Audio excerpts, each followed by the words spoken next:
अमित और बबीता ने भागकर शादी कर ली। बबीता मात्र 18 साल की थी और अमित 23 साल का था। बबीता अमीर घर से थी और अमित मध्य वर्ग था। बबीता के घर वालों इस रिश्ते के विरोध थे क्योंकि उसके पिता बबीता की शादी अमीर लड़का से करना चाहते थे। वैसे भी बबीता के पिता के मुताबिक उसकी शादी करने की उम्र भी नहीं थी। थोड़ी सी समझ आने पर वह अमित को भूल जाएगी, ऐसे बबीता के पापा का लगता था। अमित के माता पिता को इस शादी से कोई दिक्कत नहीं थी। बबीता की पढ़ाई पूरी हो और अमित को भी अपने कैरियर पर अच्छे से ध्यान देना चाहिए, ऐसे उनकी इच्छा थी। बाद में वक्त आने पर वह बबीता के माता पिता से बात करेंगे, ऐसा उन्होंने अमित को बोला था। एक बार बबीता और अमित को बाहर घूमते हुए बबीता के भाई ने उन्हें देख लिया। तब उसने बबीता को ज़बरदस्ती से घर लेकर गया। उसके बाद उसके घर एक ही तमाशा होने लगा। उन्होंने बबीता को घर से बाहर जाना बंद करवा दिया। एक दिन मौका देखकर उन दोनों ने भागकर शादी कर ली। बबीता के घर वालों ने उससे सारे रिश्ते तोड़ दिए। अमित के घर वालों ने उनका विरोध तो नहीं किया था, पर उनका यह निर्णय उनके माँ बाप को पसंद नहीं आया। हमें एक बार बताया तो होता, हम कोई ना कोई मदद कर सकते थे। हम बबीता के घर वालों से इस बारे में बात करते, पर अब तो हुआ सो हुआ। उन्होंने बबीता को बहू के रूप में स्वीकार किया। बबीता और अमित को लेकर वह बबीता के मायके में भी गए, पर बबीता के पापा अड़े हुए थे। उनको बबीता का चेहरा देखना भी पसंद नहीं था। पापा के खिलाफ जाने में माँ की हिम्मत नहीं हो रही थी। बबीता के लिए अब मायका पूरी तरह से छूट गया था। धीरे धीरे बबीता का अमित के घर में मन लगने लगा। अब अपना वो कुछ भी है वह यहीं पर ही है, यह उसे समझ आ गया। बबीता बड़े लाड प्यार से बड़ी हुई है, उसे कुछ भी काम की आदत नहीं थी। हमें ही उसे सब कुछ सिखाना पड़ेगा। अमित की माँ को यह पता था। सब कुछ अच्छा चल रहा था, पर नियति के मन में कुछ अलग ही चल रहा था। उसकी शादी को जैसे तैसे 1 साल हुआ था और एक एक्सीडेंट में अमित दुनिया छोड़कर चला गया। सभी पर दुखों का पहाड़ टूट पड़ा। अपने बेटे की मृत्यु होने के कारण अमित के पापा को जबरदस्त मानसिक धक्का लगा। बबीता भी पूरी तरह से टूट गई थी। अभी तो उनकी गृहस्थी शुरू ही हुई थी। बबीता के मायके वालों को भी यह बात मालूम पड़ी, तब भी बबीता के मायके वाले कोई भी नहीं आए।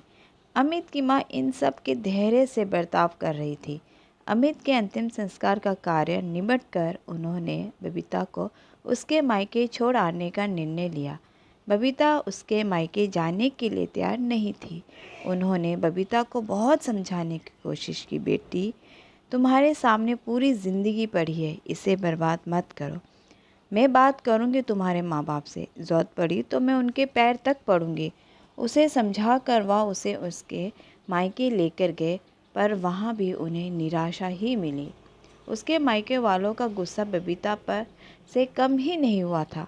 अमित की माँ ने बहुत मनाने के बाद भी उन्होंने बबीता को माफ़ नहीं किया। उसके पापा ने कहा, आपको यह बोझ लग रही होगी तो इसे कुएं में ढकेल दो। अमित के माँ पापा बबीता को वापस घर ले आए। बबीता के वापस घर आने से घर के बाकी लोग थोड़े नाराज थे। अब बबीता को कोई भी खुले मन से स्वीकार को तैयार नहीं था। अब शुगनी पोते को निगल गई मेरे, अब बेटे को भी निगल जाएगी या, ऐसा बोलकर अमित की दादी उसे ताने दे रही थी। उस वक्त अमित की पापा की तबीयत बहुत खराब हो रही थी। यह सब बबीता को सहन नहीं हो रहा था। उसने ठान लिया कि यहाँ से दूर निकल जाना चाहिए। रात को सब सो जाने के बाद वह निकलने वाली थी कि तभी उसकी सास, जो जग रही थी, उन्होंने बबीता को रोका। कहा, कहाँ जा रही हो? ऐसा पूछा। माँ मुझे जाने दीजिए, मैं अब शुगनी हूँ, मेरी वजह से यह सब कुछ हुआ है।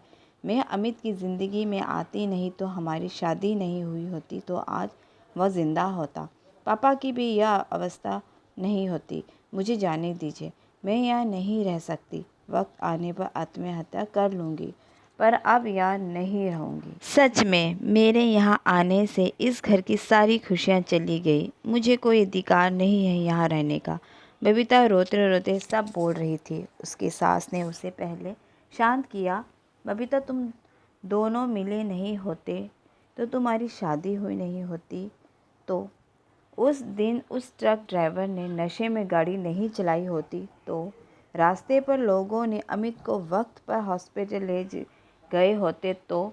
बहुत तो है बेटा, और क्या वक्त निकल गया है इन सब बातों का विचार करने का। अमित तो मेरा बेटा था, मेरी क्या अवस्था हुई होगी इन सब में।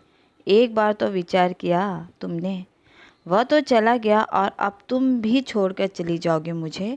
मैं तुम्हें तुम्हारे मायके छोड़ने गई थी क्योंकि तुम्हारे सामने पूरी ज़िंदगी है। किसी के चले जाने से हम जीना तो नहीं छोड़ सकते। यहाँ से ज़्यादा तुम वहाँ पर खुश रहोगे क्योंकि यहाँ अमित की यादें तुम्हें हमेशा दुख करेगी। पर जाने दो, जो हुआ सो हुआ। अब तुम तुम्हारी पढ़ाई पूरी करोगी, मैं हूँ तुम्हारे साथ, और बाकी चिंता करने के लिए मैं हूँ ना तुम्हारे साथ। अमित के जाने से हर कोई परेशान था, हर किसी को बोलने का तरीका अलग हो गया है।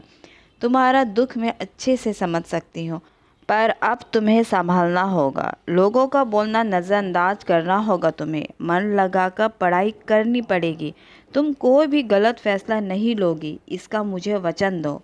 मैंने मेरा जवान बेटा गंवाया है और अब बेटी को नहीं खोना चाहती। सास की बातें सुनकर बबीता को रोना आया। उसने सास को गले लगाया। माँ, मैं कहीं नहीं जाऊँगी आपको छोड़कर। आप जैसा बोलोगे वैसा ही मैं करूँगी। बबीता की सास ने मन भर के रोई। आज पहली बार उसका दुख फूट फूट कर बाहर आया था। आगे बबीता ने मन लगाकर पढ़ाई की। बहू नहीं, वह इस घर की बेटी बनी।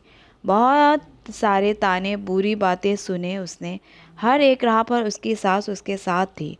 वे दोनों एक दूसरे की तरक्की ताकत बनी। बबीता IAS अधिकारी बनी। अब उसे दोष देने वाला लोगों का मुंह बंद हो गया। बबीता के मायके वालों को भी यह खबर पता चली। उसके पापा के सिवाय मायके के बल्कि लोग उसे पूछने लगे थे। सास ने अच्छा जोड़ीदार चुनकर बबीता की दूसरी शादी करवाई। शादी के बाद भी बबीता अपनी इस माँ को कभी नहीं भूली। अंतिम काल में भी बबीता रात और दिन करके सेवा में हाजिर होती थी। सास के रूप में बबीता को उसकी ज़िंदगी जीना सिखाने वाली माँ मिली थी। पर सच में बबीता के सास जैसी ऐसी कितनी समझदार औरत इस समाज में है जो एक चौखट से बाहर जाकर सोचती है और दूसरों का आधार बनकर उनका जीवन सफल बनाती है।